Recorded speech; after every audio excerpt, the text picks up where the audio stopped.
Good afternoon আমার মিষ্টি বন্ধুরা, প্রত্যেকে তোমরা কেমন আছো?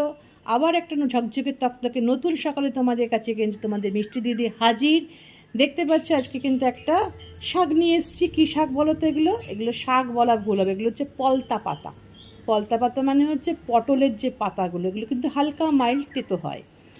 আর পাতাগুলো খুব ভালো করে ধুয়ে অনেকক্ষণ ভিজিয়ে রেখে দিয়েছিলাম, কারণ শাক পাতা ভালো করে না ধুলে হয় না।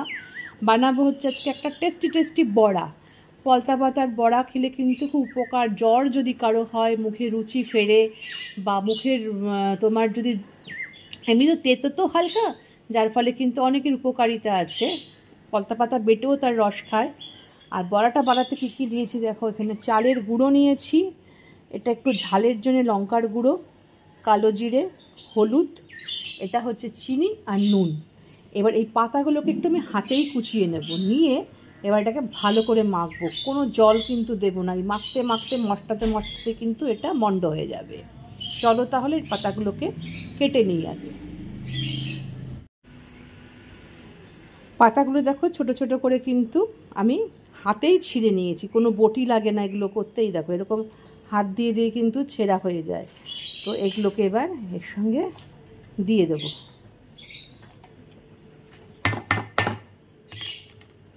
দিয়ে এবার আস্তে আস্তে করে এটাকে মাখতে হবে। মাখতে মাখতে এর থেকে কিন্তু একটা শাকের থেকে জল বেরোয়, তাতেই কিন্তু জিনিসটা মন্ড মতো হয়ে যাবে। ওই জন্য দেখো আমি কিন্তু কোনো রকম জল দিইনি।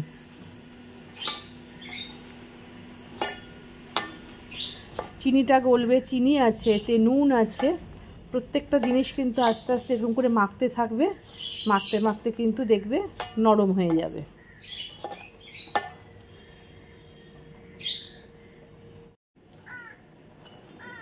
দেখো মাখতে মাখতে কিন্তু কীরকম দেখতে পাচ্ছ, পুরো মন্ড মতো আস্তে আস্তে হয়ে আসছে। চিনিটাও গলছে, নুনটাও গলছে, এবং শাকেরও একটা জলীয় ভাব থাকে। একটু কষ্ট হয়, যে একটু সময় নিয়ে ধরে আস্তে আস্তে করে এটাকে করতে হয়। দেখো এই দেখো কতটা কিন্তু দলা মতো হয়ে এসছে, আরও হয়ে নরম হয়ে যাবে, দেখবে একদম নরম মতো হয়ে যাবে।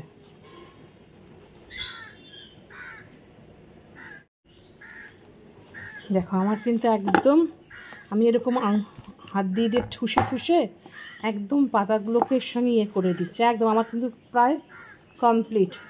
আর সব হয়ে যাওয়ার পরে তোমরা কি করবে বলো তো, একটু ঝাল নুন মিষ্টিটা চেক করে নেবে। আমার কিন্তু সব মানে চিনি নুন সব গলে গেছে একদম। এই দেখো বড়ার আকারে এরকম পাতলা পাতলা পাতলা পাতলা করে করবে, দেখবে খেতে খুব ভালো লাগবে। আবার অনেকে ঝুড়োও করে, ঝুড়োও খারাপ লাগে না, একদম করকরে করে ঝুড়ো করবে, ভাতের সঙ্গে খেতে খুব সুন্দর লাগে। তোমরা দেখে অলরেডি বুঝতেই পারছো যে তেলটা কিন্তু খুব ভালো করে গরম হয়ে গেছে, কারণ হচ্ছে দেখো ধুয়ো উঠছে পুরো। আমি হোয়াইট অয়েল নিয়ে নিয়েছি, আর এখানে এটা ভালো করে মেখে আমি পাতলা পাতলা করে কিন্তু এই দেখো গড়ে নিয়েছি একটা একটা করে। একদম দেখো আমি ফ্লেমটা লো করে দিয়েছি, দিয়ে যে কোনো বড়া কিন্তু সবসময় চেষ্টা করবে লো ফ্লেমে ভাজতে, কারণ ওই হাই হাই করে যদি আঁচ বাড়িয়ে দাও, ওপরটা পুড়ে যাবে, ভেতরটা কিন্তু কাঁচা থেকে যাবে।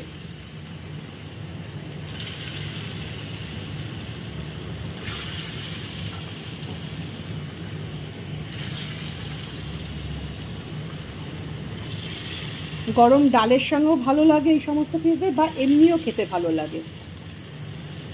শুধু যে ডাল ভাত নয়, অনেকে মুড়ি দিয়েও খায়।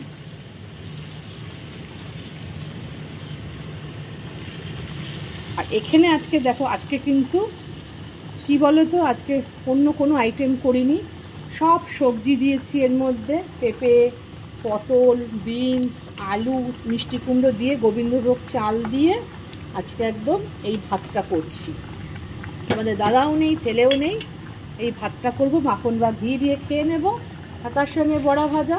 আর কি লাগে বলো? আর এটা হতে থাকুক, এক পিঠ হলে আবার উল্টে দেব।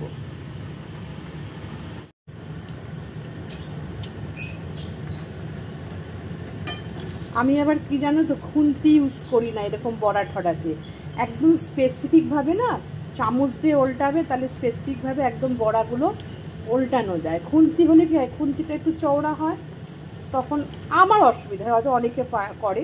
আমার একটু কেমন যেন লাগে।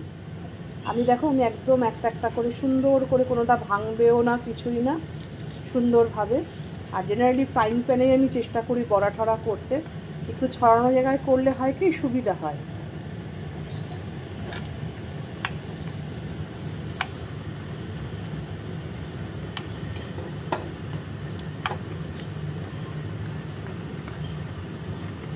আগেকার দিনে জানো তো, মা কাকিমা বা ঠাকুমা দিদিমাদের একান্নবর্তী পরিবারে বাস থাকতেন, এমনও কিন্তু হতো তাদের কিন্তু কপালে ভালো মন্দ খাওয়া জুটতো না।